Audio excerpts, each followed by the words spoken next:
Have you ever faced a moment in life where everything seemed impossible? A time when every door was closed, every path blocked, and fear overwhelmed your heart? Imagine standing at the edge of an immense sea with no way forward, while an army charges toward you from behind. It sounds like a scene from an epic movie, doesn't it? But this was not fiction. It was real. It was terrifying. And it happened to a man named Moses and the people of Israel. The story of Moses in the Red Sea is more than just a tale of survival. It's a story of faith, divine intervention, and the power of trusting God to make a way where there seems to be none. It's a story that took place thousands of years ago, but its lessons are just as relevant today as they were then. Because, let's be honest, every one of us has had a Red Sea moment in our lives. A time when we felt trapped, with no way out, when every option seemed hopeless, and our faith was tested to its limit. In this video, we'll explore that dramatic story, but we'll also uncover the powerful lessons it holds for you and me today. The story starts long before the Israelites found themselves trapped at the edge of the sea. It begins in Egypt, where the Israelites had been slaves for over 400 years. Generation after generation had lived in bondage, oppressed by a cruel Pharaoh who viewed them as nothing more than property. Egypt, at the time, was the most powerful empire on earth, with its economy and military dominance towering over the world. But even amidst that immense oppression, God had not forgotten his people. He had a plan, one that would shake the foundations of Egypt and reveal his unmatched power. God chose Moses, a man who had fled Egypt years earlier after killing an Egyptian who was beating an Israelite. Moses had spent the last years of his life as a shepherd in the desert, far removed from the politics and power of Egypt. But God called him for a mission that seemed impossible, to lead his people out of bondage. Moses, filled with doubt and fear, stood before Pharaoh with a message from God. "Let my people go." But Pharaoh was not a man easily swayed. His heart was hardened, and he refused to release the Israelites. And so, God unleashed a series of plagues upon Egypt, each more devastating than the last. From turning the Nile's waters into blood to sending a plague of locusts that devoured their crops, God displayed his power time and time again. But Pharaoh remained defiant until the final plague, the death of Egypt's firstborn. It was this tragedy that finally broke Pharaoh's will. Terrified and defeated, he allowed the Israelites to leave. Imagine that moment. After centuries of slavery, the Israelites were finally free. They set out toward the promised land, guided by Moses, invisibly accompanied by God's presence in a pillar of cloud by day and a pillar of fire by night. It seemed like their journey to freedom had begun, but little did they know that their greatest test was still ahead. Not long after the Israelites had departed, Pharaoh had a change of heart. He looked round at the devastation the plagues had left in their wake. His kingdom was in ruins, his labor force was gone, and his pride was shattered.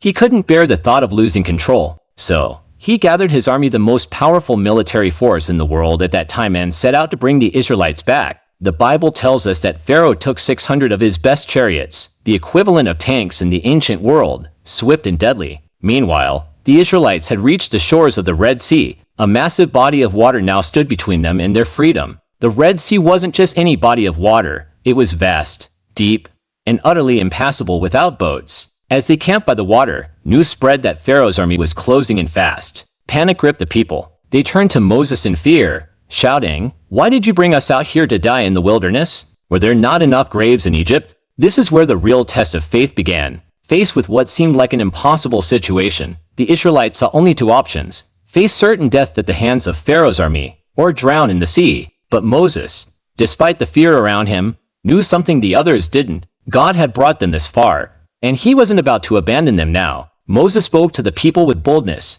saying, "Do not be afraid. Stand firm and you will see the deliverance the Lord will bring you today." This is one of the most powerful moments in the entire Bible. It's a call to faith in the face of overwhelming odds. When everything inside you tells you to run, to fight, or to give up, God's command is simple: stand still. Stand firm in faith and watch what he will do. At that moment, God instructed Moses to raise his staff over the waters. And then, the miracle began.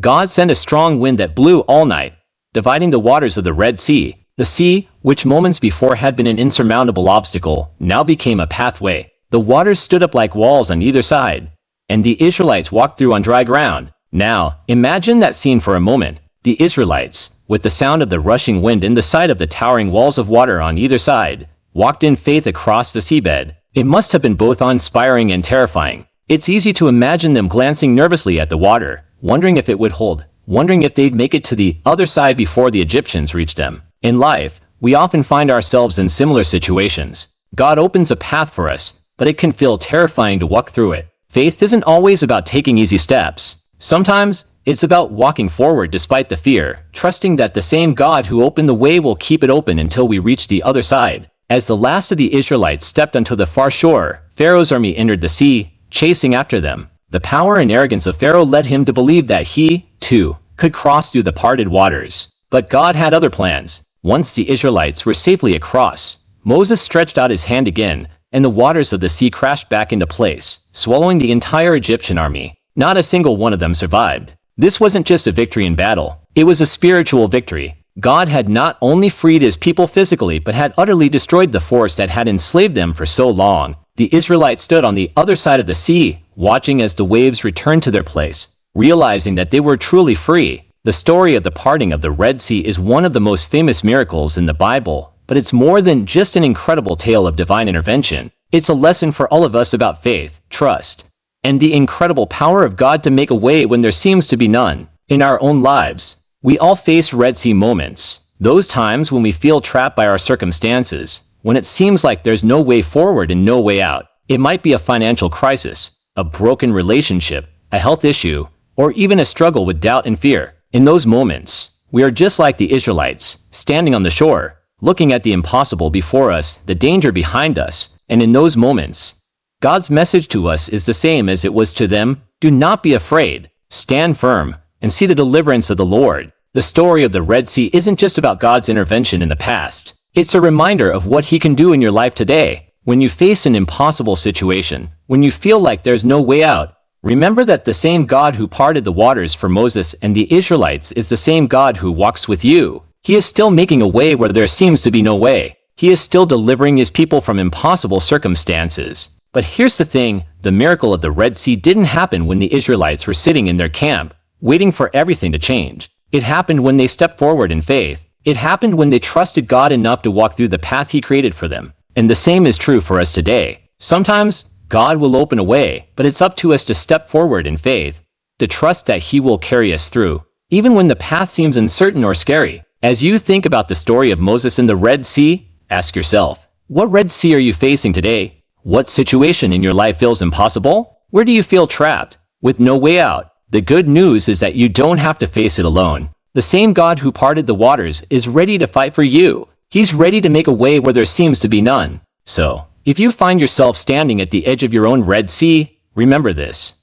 God is with you. He sees the path you cannot see, and just as he delivered the Israelites, he will deliver you. All you need to do is trust him, take that first step, and watch as he makes a way. If this message has touched your heart or if you found yourself inspired by the incredible power of God, I invite you to join us on this journey of faith. Subscribe to this channel, hit that notification bell, and become part of this community of believers who are seeking